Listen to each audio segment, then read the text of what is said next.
আসসালামু আলাইকুম, welcome back to my channel. Pizza খেতে কম বেশি সবাই আমরা পছন্দ করি, তবে পিৎজার ডোটা তৈরি করা অনেকটাই ঝামেলার আর অনেকটাই সময় সাপেক্ষ। এই জন্য আমরা কেউই এই ঝামেলাটা করতে চাই না। তবে আজকে আমি খুব সহজ উপায়ে ইনস্ট্যান্ট পিৎজাটা আপনাদের সাথে শেয়ার করব, যেটা তৈরি করে আপনারা খুব সহজেই পিৎজার টেস্টটা নিয়ে নিতে পারেন। এটা তৈরি করতে ডোয়ের প্রয়োজন হবে না। তো চলুন কিভাবে এই মজাদার স্বাদের পিৎজাটা তৈরি করেছি দেখে নেই পুরো রেসিপিটা। পিৎজা তৈরি করার আগে আমি শুরুতেই একটা মিক্সিং বলে 3টা ডিম ভেঙে নিচ্ছি, আর এখানে আমি সামান্য পরিমাণ লবণ দিয়ে ডিমগুলোকে খুব ভালোভাবে একটা কাঁটা চামচের মাধ্যমে ফেটিয়ে নিচ্ছি। আপনারা চাইলে এখানে একটু বেশি পরিমাণ ডিমও ব্যবহার করে নিতে পারেন। তো হয়ে গিয়েছে, একটা সাইডে রেখে দিচ্ছি। এখানে আমি 6 পিস মিডিয়াম সাইজের ব্রেড নিয়ে নিয়েছি। এখন আমি ছোট ছোট করে কেটে নিচ্ছি, আর একটু ছোট ছোট করে কেটে নিতে হবে। তো আপনারা চাইলে যে কোনো সাইজের ব্রেড দিয়ে এই কাজটা করে নিতে পারেন। মিডিয়াম, ছোট, বড় যে কোনো সাইজের ব্রেড দিয়ে কিন্তু এই কাজটা করা যাবে। তো এইভাবে ছোট ছোট করে কেটে নেওয়ার পর একটা বোলে উঠিয়ে নিচ্ছি। সবগুলো কাটা আমার হয়ে গিয়েছে। এখন আমি চলে যাব মূল রেসিপিতে। চুলোয় আমি একটা প্যান বসিয়ে দিয়েছি, আর এখানে 1 টেবিল চামচ পরিমাণ রান্নার তেল দিয়ে দিচ্ছি। আর চুলার ফ্লেমটা কিন্তু লোতে থাকবে। ব্রেডের টুকরোগুলো আমি প্যানে দিয়ে দিচ্ছি। এখন আমি এগুলোকে একটু হালকাভাবে টোস্ট করে নিব। যখন এই ব্রেডের মধ্যে হালকা একটা ব্রাউন কালার চলে আসবে, তখনই চুলাটাকে বন্ধ করে দিতে হবে। তো আমি একটু নেড়ে চেড়ে সবগুলো সাইডে যেন একই সমানভাবে ভাজা হয়, তাই নেড়ে চেড়ে নিচ্ছি। আপনারা চাইলে এখানে বাটারও ব্যবহার করে নিতে পারেন, তাতে করে ফ্লেভারটা অনেক বেশি ভালো আসবে। ব্রেডগুলো হালকা ব্রাউন কালার হয়ে এসেছে, তার মানে হয়ে গিয়েছে। এখন আমি একটু চেপে চেপে দিচ্ছি স্প্যাচুলার মাধ্যমে, যেন সবগুলো সাইডে একই সমান থাকে। এখন ফেটিয়ে রাখা ডিমগুলোকে একটু একটু করে এই ব্রেডের ওপর দিয়ে দিচ্ছি। এমনভাবে দিতে হবে যেন সবগুলো ব্রেডের টুকরোর মধ্যেই এই ডিমটা কভার হয়ে থাকে। এইভাবে করেই দিতে হবে। আপনারা চাইলে ডিমটা আরও একটু বাড়িয়ে অ্যাড করে নিতে পারেন। তো ডিমটা দেওয়া হয়ে গেলে এটাকে আমি 1 মিনিটের জন্য ঢেকে ভেজে নিতে হবে।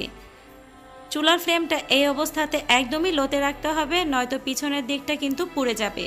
তো 1 মিনিট আমার হয়ে গিয়েছে। আমি একটু স্প্যাচুলার মাধ্যমে চেক করে নিচ্ছি পিছনের সাইডটা কেমন কালার এসেছে। তো এখন আমি এটাকে উল্টিয়ে নিব এই সাইডটা ভাজার জন্য। তো এখন আমি এই প্যানের উপরে একটা প্লেট রেখে খুবই সাবধানে এই ফ্রাই প্যানটাকে উল্টিয়ে নিচ্ছি। আর এইভাবে করে নিলে অনেকটা ইজি হবে, আর এটা ভেঙে যাওয়ারও কোনো সম্ভাবনা থাকবে না।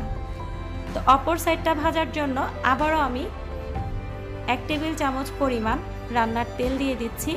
এখন আবারও সাবধানে এই প্লেট থেকে স্প্যাচুলার মাধ্যমে আলতোভাবে প্যানে দিয়ে দিচ্ছি। উপরের সাইডটাতে আমি টমেটো কেচাপ লাগিয়ে দিচ্ছি। আপনারা চাইলে এখানে পিৎজা সসও ব্যবহার করে নিতে পারেন। আমি চেষ্টা করেছি ঘরে থাকা সিম্পল উপকরণ দিয়ে ব্যবহার করার জন্য, তাই আমি এভাবে করে আপনাদের সাথে শেয়ার করছি। এখন আমি এখানে দিয়ে দিচ্ছি ছোট ছোট চিকেনের টুকরো।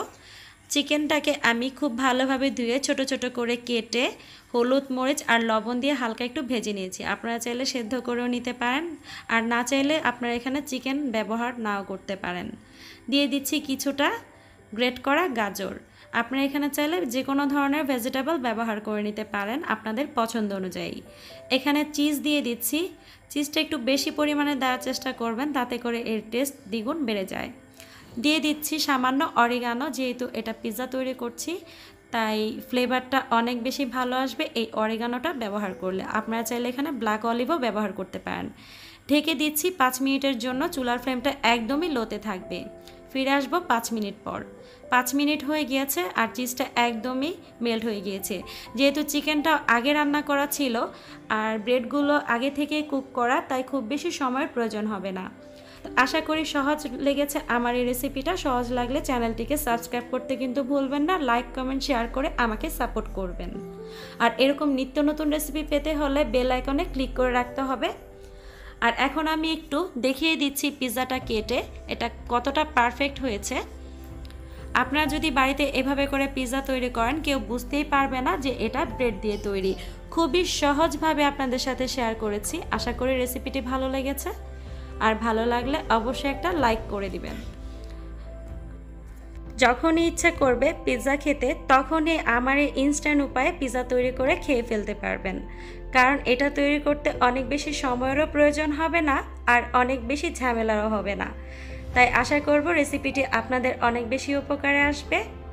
তো ভালো থাকবেন সবাই, কথা হবে নতুন কোনো রেসিপি নিয়ে। ভিডিওটি দেখার জন্য অনেক বেশি ধন্যবাদ। আল্লাহ হাফেজ।